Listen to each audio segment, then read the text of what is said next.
중국이 제기한 백도어 우려에 결국 엔비디아의 중국향 AI 칩인 H20 부품 생산을 중단해 달라고 삼성전자에 요청했습니다. 트럼프가 H20의 수출세를 받는다는 얘기가 나온 지 얼마 되지 않아 중국이 반격을 했는데 결국 엔비디아가 이를 버티지 못하고 생산 중단 카드를 꺼내들었습니다. 왜 이런 결과가 나왔는지, 앞으로 삼성전자는 어떻게 될지 심층 분석을 해봤습니다. 김지민 기자 나와주세요. 안녕하세요. 뉴스톡톡입니다. 안녕하세요. 오늘은 삼성전자의 HBM, 그러니까 이 고대역폭 메모리 사업 관련해서요.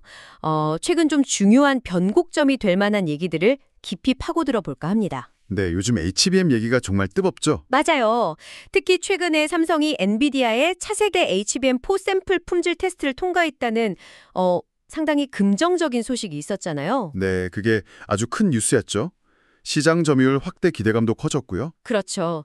그런데 바로 그 직후에 또 엔비디아가 삼성한테 중국 수출용 저사양 AI 칩, 그 H20 관련 부품 생산을 중단하라고 요청했다는 소식이 또 나왔어요. 네, 정말 상황이 급반전된 거죠. 그래서 오늘은 이 상반된 두 소식이 삼성의 HBM 전략, 그리고 또 미래에 어떤 의미를 가지는지 여러분과 함께 좀 심층적으로 분석해 보겠습니다. 네, 정말 한 주 사이에 희비가 극명하게 엇갈린 그런 소식들이 동시에 터져 나왔는데요. 네. 일단 긍정적인 소식부터 좀 짚어보면요. 삼성전자가 엔비디아의 차세대 GPU, 그 루빈 플랫폼에 들어갈 HBM4 샘플, 이걸 초기 품질이랑 신뢰성 테스트에서 통과했다는 겁니다. 아, HBM4. 이게 AI 연산에는 정말 필수작인 거잖아요. 데이터 통로 역할. 맞습니다. 특히 엔비디아 기준이 업계에서는 가장 까다롭기로 유명하죠. 그렇죠. 이걸 통과했다는 건 삼성의 HBM 기술력이 이제 세계 최고 수준에 도달했다. 이걸 입증하는 아주 중요한 이정표라고 볼 수 있습니다. 그동안 사실 HBM 시장에서는 경쟁사인 SK하이닉스가 좀 많이 앞서 있다는 평가가 많았는데 네, 지배적이었죠. 이번 HBM4 테스트 통과로 그럼 드디어 본격적인 추격의 발판을 마련했다 이렇게 봐도 되겠네요. 그렇죠. 시장 점유율을 높일 절호의 기회가 될 수도 있었던 거죠. 네. 바로 그 점 때문에 시장의 기대가 엄청 컸습니다. SK하이닉스가 HBM4 초도 물량 공급하고 한 10월쯤 대량 생산 목표로 하고 있잖아요. 네. 근데 삼성은 이번 테스트 통과로 빠르면 11월, 늦어도 12월에는 대량 생산이 가능할 거다 이런 전망까지 나왔거든요. 와, 그럼 선도와의 격차가 불과 한두 달 차이로 확 줄어드는 거네요. 네네. 그렇게 좁힐 수 있게 된 거죠.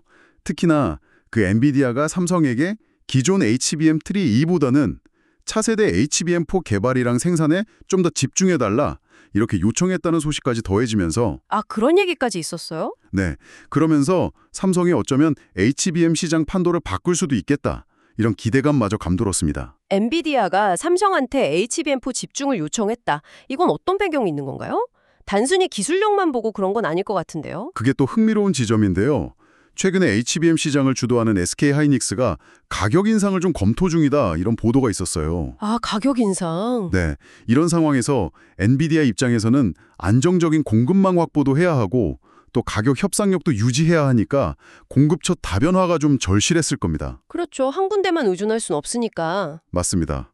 마침 삼성이 HBM4에서 빠르게 기술력을 입증하니까 엔비디아가 SK하이닉스도 견제하고 공급망 내에서 균형도 맞추려고 삼성 쪽에 좀 힘을 실어주려는 거 아니냐 이런 전략적 판단에 대한 해석이 나오는 거죠. 삼성으로서는 그야말로 엔비디아라는 최대 고객사의 HBM 파이에서 더 큰 몫을 가져올 기회를 잡았다. 이렇게 볼 수도 있었겠나요? 네, 정말 쾌재를 부를 만한 상황이었던 거죠. H20 칩. 이게 엔비디아가 미국의 대중국 반도체 수출 규제 그거 피하려고 성능을 좀 낮춰서 만든 중국 시장 전용 AI 칩으로 알려져 있는데 네, 맞아요. 왜 갑자기 엔비디아가 파트너사인 삼성전자 그리고 엠코 테크놀로지 이런 곳에 관련 부품 생산을 멈추라고 한 걸까요? 이 배경에는 정말 복잡한 미국과 중국 간의 기술 패권 경쟁, 또 정치적인 역학관계 이런 게 깔려 있습니다. 얽혀 있군요. 네, 여러 요인이 좀 복합적으로 작용한 걸로 보이는데요. 일단 표면적인 이유는 중국 정부의 압박입니다. 중국 정부요? 네, 중국 당국이 데이터 보안 문제를 들고 나왔어요. 심지어 H20 칩에 위치 추적 기능이 탑재될 수 있다. 이런 우려까지 제기하면서 자국 빅테크 기업들 있잖아요. 네, 바이트댄스나 알리바바, 텐센트 같은. 그렇죠. 그런 기업들한테 H20 사용을 제한하거나 금지하라 이런 지침을 내렸다는 보도가 나왔습니다. 물론 엔비디아는 이 보안 우려를 강력하게 부인하고 있고요. 중국 정부 입장에서는 또 자국 기술 보호하고 키우려는 차원에서 뭐 화웨이나 캄브리콘 같은 자국 기업 AI 칩 써라 이렇게 독려하려는 의도도 강하게 작용했을 것 같고요. 맞아요. 그런 측면도 분명히 있죠. 그럼 결국 H2L온 칩 판매가 생각보다 좀 부진했거나 아니면 앞으로 좀 순탄치 않을 것 같다. 이런 판단을 엔비디아가 내렸다고 봐야 할까요? 그럴 가능성이 상당히 높아 보입니다. 실제 H2L온 칩 판매가 중국 정부 제재 때문에 영향을 받기 시작했을 수 있고요. 여기에 더해서 미국 정부의 압박도 계속되고 있습니다. 아, 미국 쪽에서도요? 네, H20 자체가 미국의 수출 통제를 피하려고 만든 제품인데 미국 내에서는 여전히 중국의 AI 기술 발전을 견제해야 한다. 이런 목소리가 높거든요. 하긴 예전에 트럼프 행정부 때 H20 수출 금지됐다가 다시 재개될 때 조건이 붙었었죠. 매출의 15%를 미국 정부에 내는 조건. 네, 맞습니다. 지난 4월에 금지됐다가 7월에 그렇게 재개됐었죠. 또 지난 러몬도 상무장관이 최고 성능 칩은 중국에 안 판다. 뭐 이런 발언도 했었고. 이런 미국 정부의 강경한 입장이 중국을 자극하고 또 엔비디아를 압박하는 요인이 됐을 수도 있습니다. 엔비디아로서는 정말 진퇴양난이겠네요. 중국 시장도 놓치기 어렵고 미국 정부 눈치도 봐야 하고. 그렇죠. 젠슨 황 CEO도 이 상황에 대해서 언급을 했는데요. 뭐라고 했나요? 최근에 대만에서 열린 행사에서 기자들 만나서 중국 정부가 H20 보안 문제를 제기한 것에 대해 몰랐다. 이런 반응을 보였어요. 아, 놀랐다고. 네, H20에는 뭐 위치 추적 기능이나 백도어 같은 거 전혀 없다. 그리고 군사나 정부 인프라용 칩도 아니다. 이렇게 강조했죠.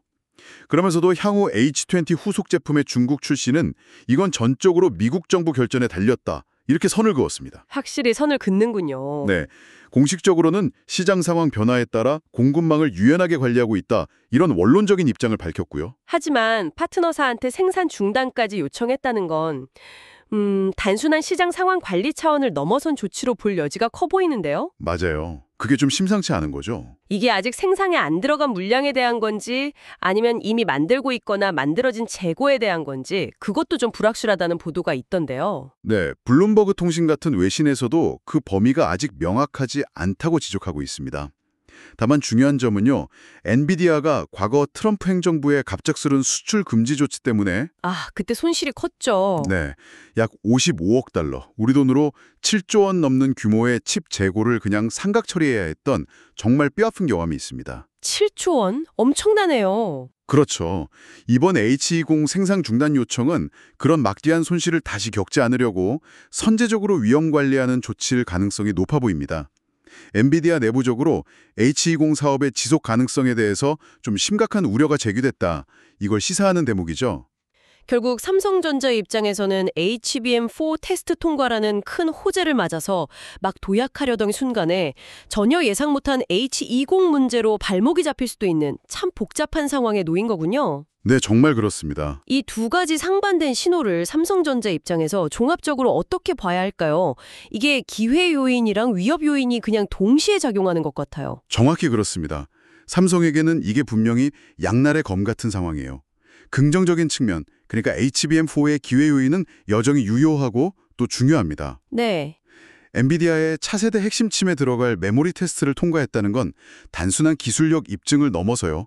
앞으로 엔비디아와의 장기적인 파트너십에서 유리한 고지를 점할 수 있는 아주 강력한 카드입니다. 그렇죠. 특히 엔비디아가 공급망 다변화 이걸 추구하는 상황이라면 삼성의 HBM4 역량이 더 중요해질 수도 있겠네요. 맞습니다.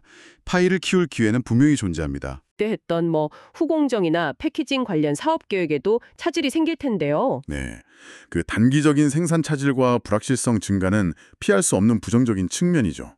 H20 관련 부품 생산을 위해 준비했던 라인 운영 계획 같은데 수정이 불가피하고 이건 또 관련 매출 기대치를 낮출 수밖에 없고요. 더 근본적으로는 이번 사태가 결국 미중 기술 갈등이라는 거대한 지정학적 리스크가 언제든 기업 경영에 발목을 잡을 수 있다는 현실을 다시 한번 확인시켜줬다는 점입니다. 소위 샌드위치 신세라는 말이 딱 맞네요. 네, 한국 기업의 어려움을 단적으로 보여주는 사례죠. 게다가 H20 생산 중단 지시 자체가 엔비디아랑 중국 정부 간의 갈등이 생각보다 심각한 수준이다. 이걸 보여주는 신호일 수도 있고요. 그렇죠. 만약 이게 문제가 길어지면 삼성에게도 계속 부담으로 작용할 수 있겠네요. 그렇습니다. HBM 이슈가 어떻게 해결되느냐에 따라서 삼성의 HBM 사업 전략에도 영향을 미칠 수 있어요. 예를 들어 엔비디아가 H20 문제로 중국 시장에서 어려움을 겪는다면 다른 시장에 더 집중하거나 제품 포트폴리오를 조정할 수도 있겠죠. 아, 그럴 수도 있겠군요. 네, 그러면 그게 다시 삼성과의 협력 관계에도 변화를 가져올 수 있습니다. 그러니까 이게 단기적인 생산 차질 이상의 파급 효과를 가질 수 있는 문제라는 거죠. 자, 그렇다면 이런 복잡 다단한 환경 변화 속에서 앞으로 HBM 시장 자체는 어떻게 흘러갈 걸로 예상되고 또 삼성은 어떤 전략적인 과제를 안게 될까요? HBM 시장은 지금 굉장히 중요한 전환기를 맞고 있습니다. HBM4부터는요, 단순히 메모리 용량이나 속도를 높이는 걸 넘어서는 변화가 예상됩니다. 어떤 변화죠? 바로 맞춤형 HBM 시대의 본격적인 개막입니다. 맞춤형 HBM? 네, 고객사인 엔비디아나 AMD 같은 칩 설계 기업의 요구에 딱 맞춰서 그들의 로직 칩, 베이스 다이라고 하죠. 그걸 HBM 메모리 스택에 통합하는 방식이 핵심이 될 겁니다. 아, 훨씬 더 긴밀하게 협력해야겠네요. 맞습니다. 이건 메모리 제조사랑 고객사 간에 훨씬 더 긴밀하고 아주 초기 단계부터 시작하는 공동 연구 개발, R&D 협력을 요구하게 됩니다. 그럼 개발 과정도 더 복잡해지고 투자 규모도 커진다는 의미군요. 그렇죠.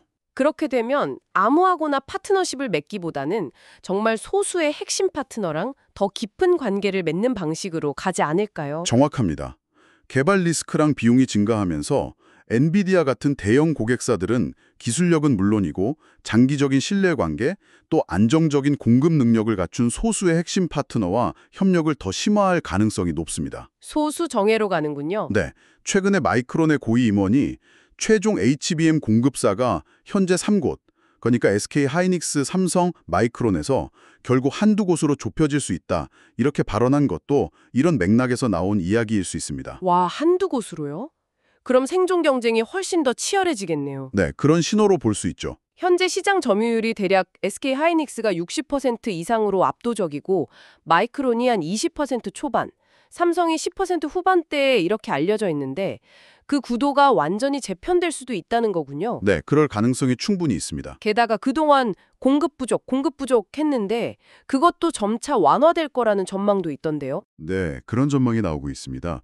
키움증권 분석을 보면 2026년쯤부터는 HBM 공급 증가율이 연평균 62% 정도로 예상되는데 수요 증가율은 연평균 52% 정도로 예상된대요. 아, 공급이 수요를 앞지르기 시작하는 거군요. 그렇죠. 공급 증가율이 수요 증가율을 넘어설 수 있다는 거죠. 즉, 지금까지처럼 만들기만 하면 팔리던 공급자 우위의 시대가 저물고 고객의 까다로운 요구를 만족시키면서 선택받는 파트너가 되기 위한 아주 치열한 경쟁의 시대가 올 수 있다는 의미입니다. 그렇다면 삼성에게 주어진 과제는 더 명확해지는 것 같습니다. HBM4 기술력 확보는 이건 뭐 기본이고 기본이죠. 그 이상으로 엔비디아 같은 핵심 고객사와의 깊은 신뢰관계 구축, 또 맞춤형 HBM 솔루션 개발 역량 강화, 그리고 이번 H20 사태에서 드러난 미중 갈등 같은 이런 지정학적 리스크 관리 능력까지 정말 복합적으로 요구되는 거네요. 바로 그 점이 핵심입니다. 단순히 기술적인 성능만으로는 미래 HBM 시장의 승자가 되기 어려워요. 고객과의 공동 설계 능력, 안정적인 대량 생산 및 공급망 관리 능력, 그리고 예측 불가능한 외부 환경 변화에 대한 유연한 대응 능력까지 갖춘 그야말로 토털 솔루션 파트너로서의 역량을 입증해야 하는 거죠. 이런 전략적 고민이 깊어지는 와중에도 사실 H20 이슈가 터지기 직전까지만 해도 시장에서는 삼성전자에 대한 긍정적인 기대감이 꽤 높았었죠. 네, 맞아요. 투자 심리 측면에서 보면 좀 어땠나요? 네, 그 H20 생산 중단이라는 돌발 변수가 나오기 전까지는 삼성전자를 둘러싼 분위기가 상당히 좋았습니다. 뭐 테슬라와의 대규모 파운드리 계약 체결 가능성 얘기도 있었고 아, 네. 애플과의 차세대 칩 개발 협력 소식, 또 새로 나온 폴더블 폰 판매 호조, 이런 긍정적인 소식이 계속 나왔거든요. 호재가 많았네요. 그렇죠. 이게 결정적으로 HBM4 샘플 테스트 통과 소식이 딱 더해지면서 외국인 투자자들 매수세가 확 몰렸습니다. 한 달 동안 외국인이 1조 4천억 원 넘게 순매수하면서 주가를 끌어올렸고요. 구만전자 달성에 대한 기대감이 아주 커졌었죠. 증권가에서도 목표 주가를 9만 원 이상으로 막 올리고 특히 3분기의 실적이 시장 예상치를 크게 웃도는 어닝 서프라이즈 나올 거다 이런 전망이 지배적이었고요. 그렇습니다. 키움증권, KB증권 같은 다수증권사가 목표 주가 9만 원 제시했고요. 메모리 반도체 업황 개선에다가 파운드리, 모바일 사업부 실적 호조로 3분기 영업이익이 큰 폭으로 증가할 거다 이렇게 예측했습니다. 이재용 회장이 한미정상회담 경제사절단에 포함된 것도 좀 긍정적인 시그널이었죠. 네, 그것도 대미 관계 강화나 사업 기회 확대에 대한 기대감으로 긍정적으로 작용했었고요. 하지만 이번 H2N 이슈는 단기적으로 투자 심리에 부담을 줄 수 있는 요인임은 분명해 보입니다. 앞으로 사태 추이를 좀 지켜봐야 할 것 같아요. 네, 오늘 저희는 삼성전자가 차세대 HBM4 기술 경쟁에서 중요한 발판을 마련했지만 동시에 미중 기술 패권 경쟁의 유탄이라고 할까요? H2N 칩 생산 중단 요청이라는 예기치 못한 암초를 만난 이 복잡한 상황을 다각도로 살펴봤습니다. 네, 이게 삼성의 뛰어난 기술력과 시장 기회, 그리고 또 기업이 통제하기 어려운 외부 환경 리스크가 공존하는 냉정한 현실을 보여주는 것 같습니다. 네. 앞으로 HBM 시장은 더욱 고도화된 기술력, 그리고 긴밀한 파트너십을 요구하는 맞춤형 시대로 진입하고 공급사 간의 생존 경쟁은 더 치열해질 가능성이 높습니다. 그렇죠. 이런 격변기 속에서 삼성전자가 기술적 우위를 넘어서 고객들에게 진정으로 신뢰받고 선택받는 파트너가 되기 위해서 가장 중요하게 갖춰야 할 것은 과연 무엇일까요? 단순히 성능 좋은 칩을 빠르게 만드는 걸 넘어서서 고객과의 깊은 신뢰와 유대감 형성이라든지 예측 불가능한 지정학적 변화 속에서도 흔들리지 않는 공급망 안정성 확보, 혹은 경쟁사와 차별화되는 또 다른 어떤 가치가 필요할지 오늘 저희가 나눈 이야기를 바탕으로 여러분께서도 함께 고민해 보시면 의미 있는 시간이 될 것 같습니다. 네, 오늘 깊이 있는 논의는 여기까지 나누겠습니다. 다음에도 여러분의 지적 호기심을 채워드릴 수 있는 흥미로운 주제로 찾아뵙겠습니다. 지금까지 뉴스톡톡이었습니다. 감사합니다. 감사합니다. 중국 당국의 데이터 보안 우려와 자국 기술 육성 정책으로 인해 엔비디아의 H20의 중국 수출에 제동이 걸렸습니다. 이번 사안은 글로벌 반도체 공급망과 미중 관계에 중대한 영향을 미칠 것으로 보입니다. 삼성전자 같은 협력사들은 당장의 불확실성에 직면했지만 삼성의 HBM4 샘플 테스트 합격은 새로운 기회를 보여주기도 했습니다. 과연 이 상황이 어떻게 전개될지 계속해서 주목해 주시길 바랍니다. 여러분은 어떻게 보셨나요? 댓글로 의견을 공유해 주세요.